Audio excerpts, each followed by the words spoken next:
Welcome to our Zoom edition of Forum 360 on Fusion, your PBS channel. Thank you for joining us for our global outlook with a local view. I'm Leslie Ungar, your host today. I was introduced to today's topic in an unusual way. Several years ago, I pulled up in a parking lot to a restaurant, and I looked next to me, and there was the most magnificent dog I had ever seen. It looked like Simba from The Lion King.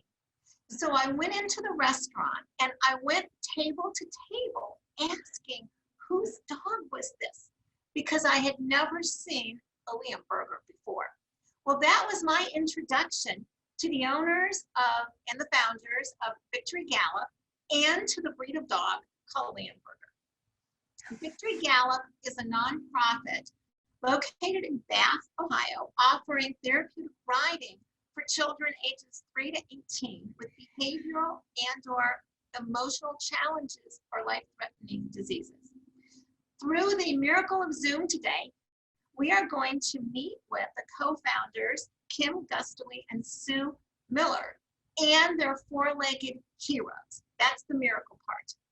And we're going to get to meet Willie Nelson, a legend in Northeast Ohio, the four-legged Willie Nelson. If you have been a patient at Akron Children's Hospital or a family of a patient, you know the value of the visits of the pony, first Pete the pony, and now Willie Nelson, in person and on Zoom. So come with me literally to Victory Gallup, and welcome Kim and Sue. Thank you. Thanks for having us. And you have on your lap who? We have Rocket right there, one of our Jack Russells, and Rally is on my lap. Rocket and Rally. Yes. We don't want to, we want them to have their due also. They're a part of the therapeutic program, right? They are. I mean, mostly we use the horses. However, many of the kids that come here, can be a little anxious around dogs and the yappiness.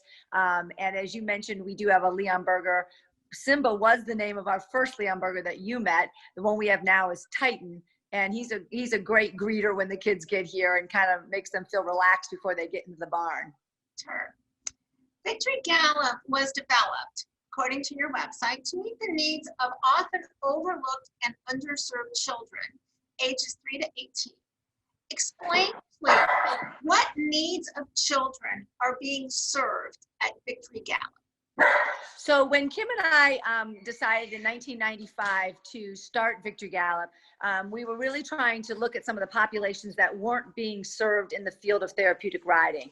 In the beginning of therapeutic riding, mostly the programs worked with kids with physical disabilities. And so we really wanted to reach out to more what we consider them to be invisible disabilities. So if you came out here, you might say, well, I don't see anything wrong with that child. He looks fine to me. Yet all the children that come here have a diagnosis and are dealing with some type of trauma or autism or anger management, compulsive behaviors, depression, anxiety, foster children. So the program just deals with kids that have emotional and behavior issues, at-risk kids, and then as well as we can get into later, kids with life-threatening diseases. Now, I will ask you, I showed horses for several decades, but my knowledge of horses is still different than using them in this therapeutic way with children. So why horses? What qualities does a horse have that can help a child overcome or cope with a challenge? So a couple things. One, if you're talking about a child who's autistic, there's a lot of different, or tactile defensive, you have a lot of different things that the child has to do to get a horse ready. So they go in the stall and he's massive and he's big and they've got to overcome maybe that fear. And then they have to figure out how to catch the horse. You might have his back end towards them, and they have to figure out how to go in there and turn the horse around. And then you've got them reaching into the bucket and getting out brushes. Some are soft, some are hard, some are plastic, some are wooden. So we're working on all those different feels that can be difficult for some children that have autism. And then they learn how to care for the horse, which can take that over into their own life. You know, when you get up in the morning, you should brush your teeth, comb your hair. When you're getting your horse ready for his workout, he needs to get, taken care of. And then we teach them how to tack. And when we're tacking, they're learning fine and gross motor skills. And tacking for the non-horse person means? To put the saddle and the bridle on, the equipment you need to ride. So here we're using fine and gross motor skills. Some of the buckles are big, some of the buckles are really small. There's little keepers you have to put the leather in. And they're carrying that equipment from the tack room, which is where the equipment is kept. So it's heavy, so they're learning to lift it and carry it properly. And then once on the horse, I think the one story I always tell people that makes the most sense to people is, if I have a horse that's difficult to make go, like I have to kick it 2 or 3 times, and I put a child on there and he's getting frustrated because he has to ask and ask and ask, and then I can switch him to a horse that's really easy to ride, like one little squeeze and he goes. We can say, okay, that's what it's like in school when your teachers have to ask you, and then you wonder why the teacher is frustrated with you.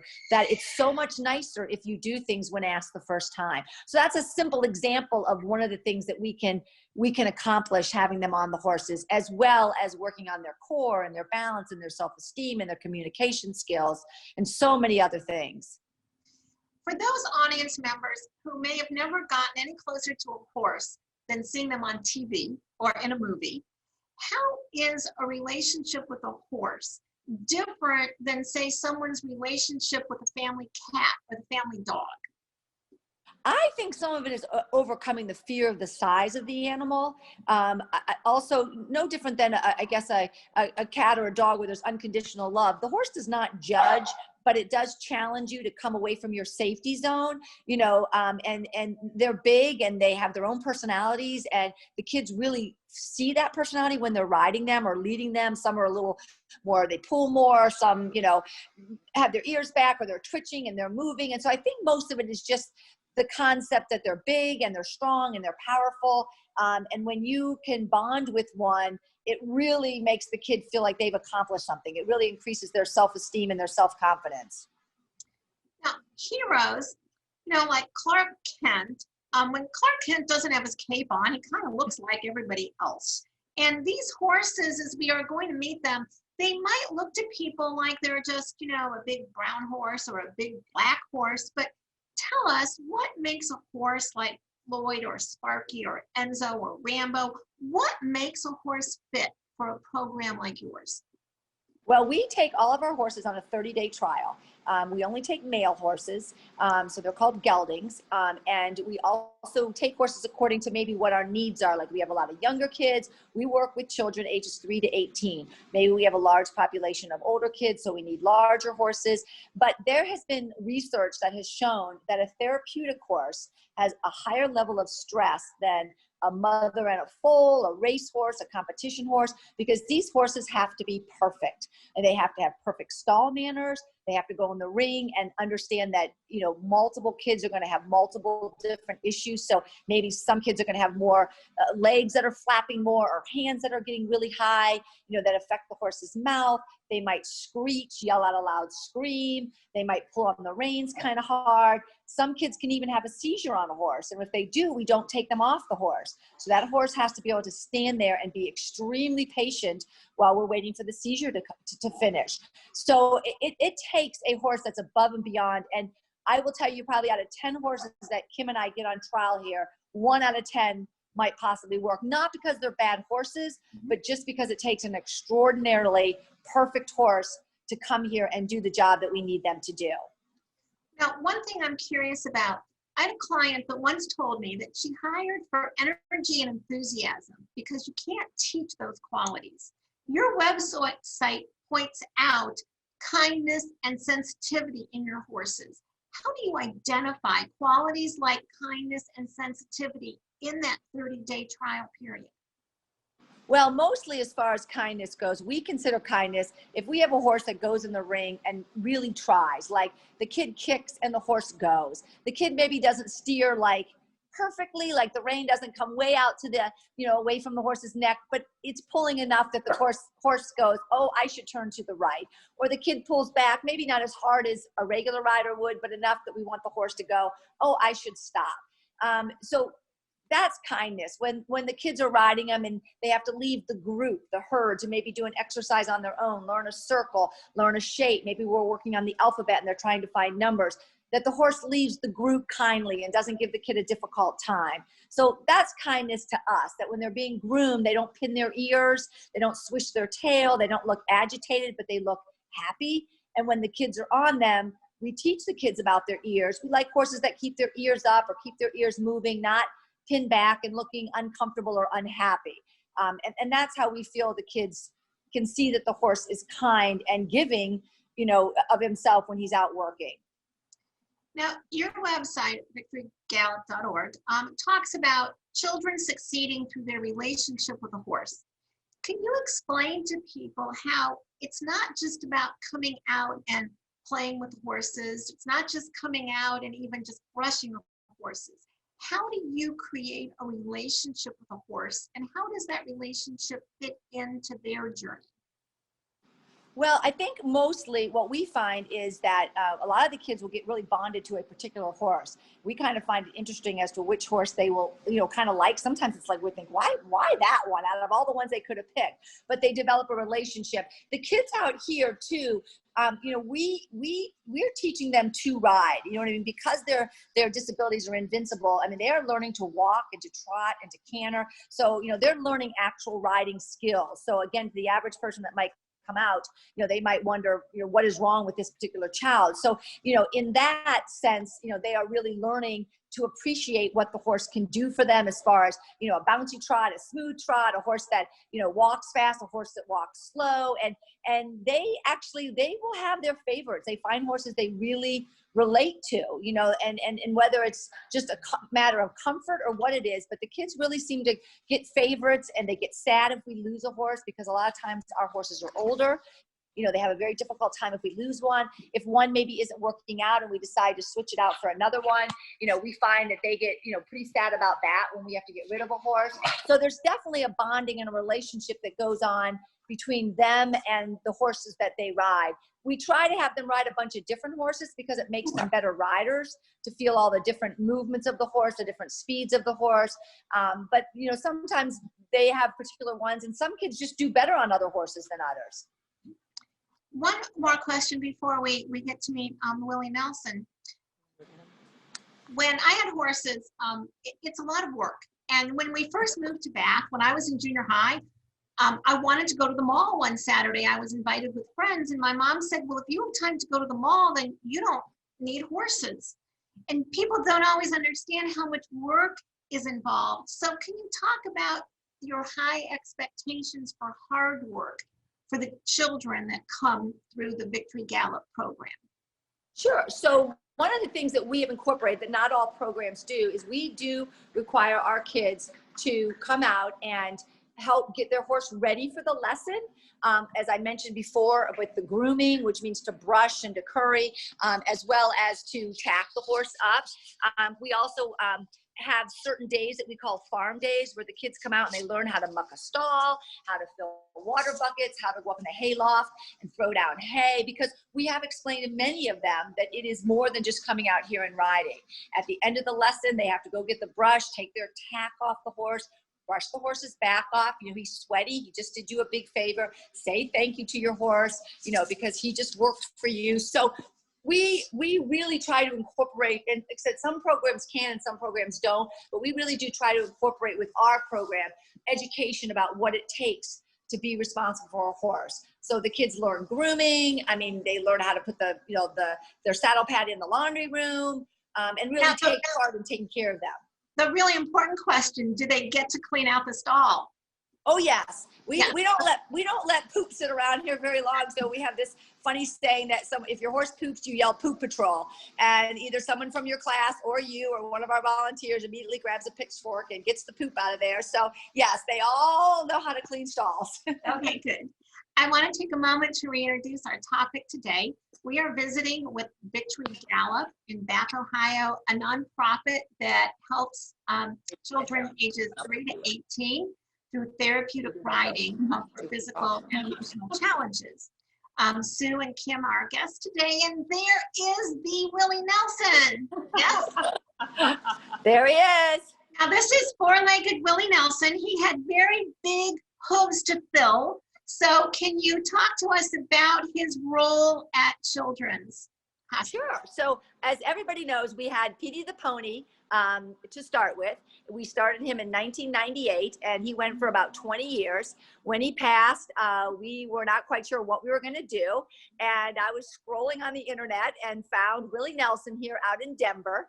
And we called the gentleman that had him. I have to interrupt you here. How did you see him on the internet in Denver and say to yourself, that's Petey's replacement?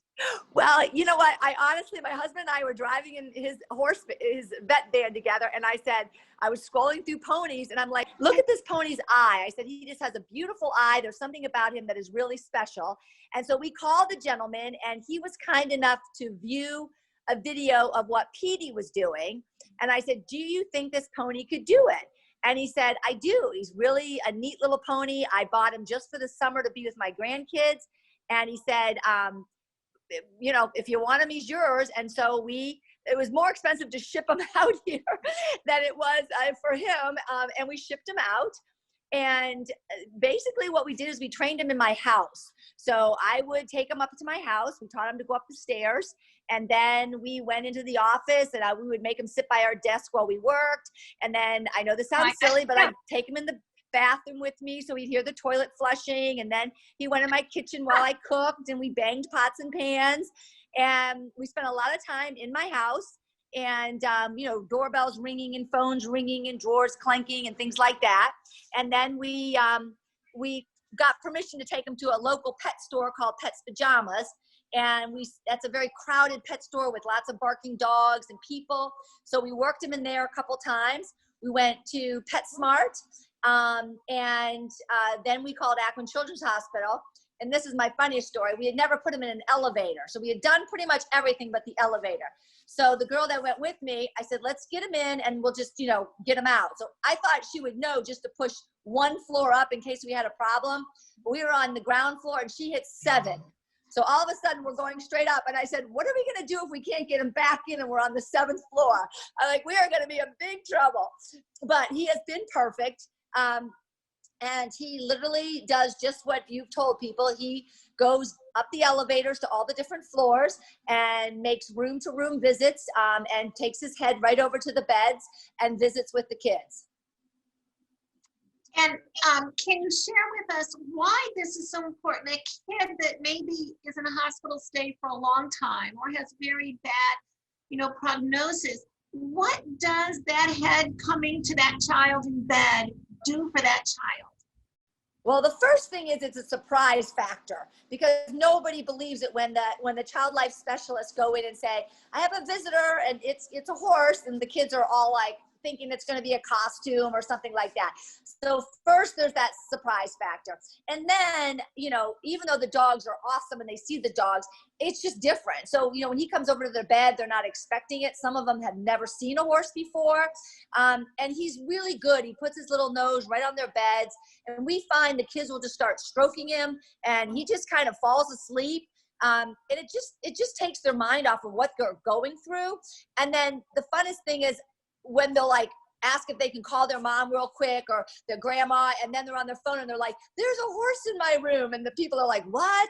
And so it just makes for a fun conversation, and you know, it just may be a few moments, but we so many times get the comment, that's the first time I've seen my child smile in a week or a couple days, or the first time they haven't been crying. And so just for the whatever amount of time we're in their room, it just makes it something different, something to share with their friends, because no one's going to believe you. And then at every visit, he has the playing cards like the dogs do, but we also have a little stuffed animal, and it looks like him. So we leave every child with a little stuffed animal and his little baseball, animal card. Now, let me ask you one last question about Willie. I know, like, people that show dogs, it can take hours to prepare a dog to be shown. How long does it take to prepare Petey for a hospital visit? Well, I'm sorry, Willie. That's okay. It was the same. So yes, he looks a mess right now. So please excuse him, he says. But he will get completely body clipped. So he has like a crew cut. And so we do that probably the day before. And then he receives 3 bubble baths. So the first one's just to get the big stuff off. And then the next one we use like a surgical scrub. And then we use one that kind of smells good. And then all of his feet are wrapped so that he doesn't carry any dirt into the hospital. His tail is wrapped in case he poops in the trailer, that he won't get any stuff in his tail. And then right before he goes in the hospital, the wraps are taken off, the tail's unwrapped, and then we spray him in Listerine. So it takes us about an hour in the morning to get him ready before he goes. And if he needs a haircut, a little trimming, it might take us a little extra than that. Titan is feeling very sad that he has not gotten to say hello. So everybody, there is the Leon Berger Titan. I am very glad to see you, Titan, and you're about the same size as Willie. He is, and he's been very jealous that we've been on this phone and he hasn't gotten any attention. Well, Titan, you deserve all the attention too.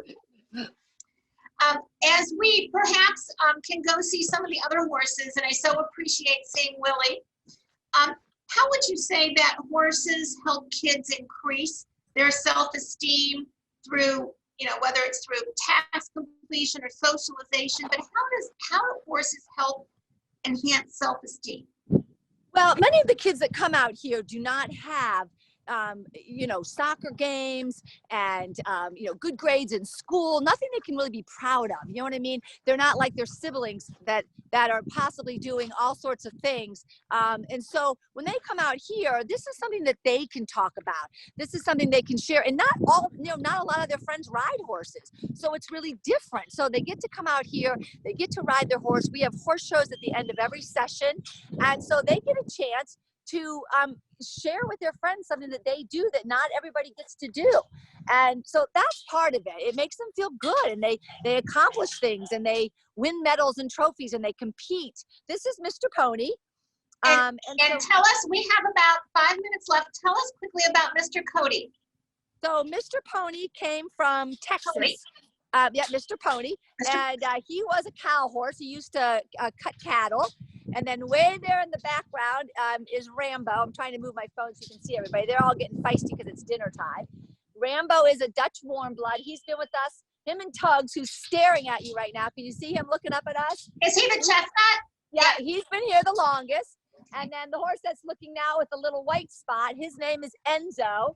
And he was a hunter jumper that had a little injury and wasn't able to jump the big jumps, but is definitely great for us. And way over there is Clyde. He looks like a mini Clydesdale. He's a quarter horse.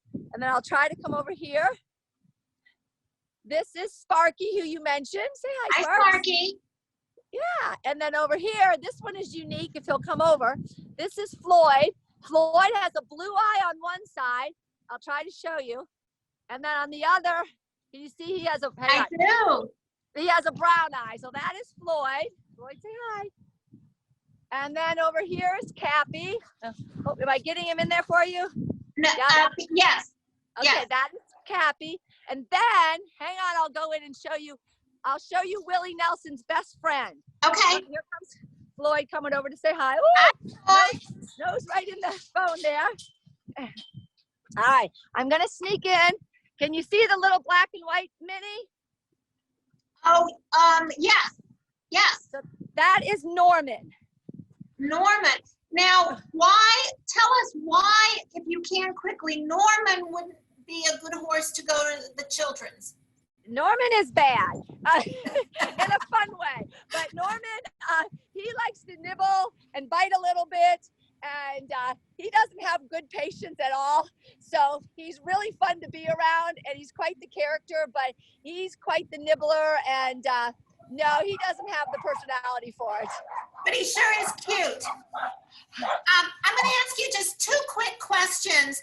What is a favorite drink of one of the horses that might surprise us? Peppermint candies. They really like peppermint candies. And something that most people might believe about horses that just isn't true. Believe about horses that isn't true. I think people, honestly, that they kick. Like, people always think they're going to kick. Horses don't really, I mean, they kick if they're scared, but it's not their personalities to just kick. You know what I mean? They're not mean like that. They don't wake up wanting to do anything bad every day. And my last question, when the first time they come out, are the kids or their parents more scared?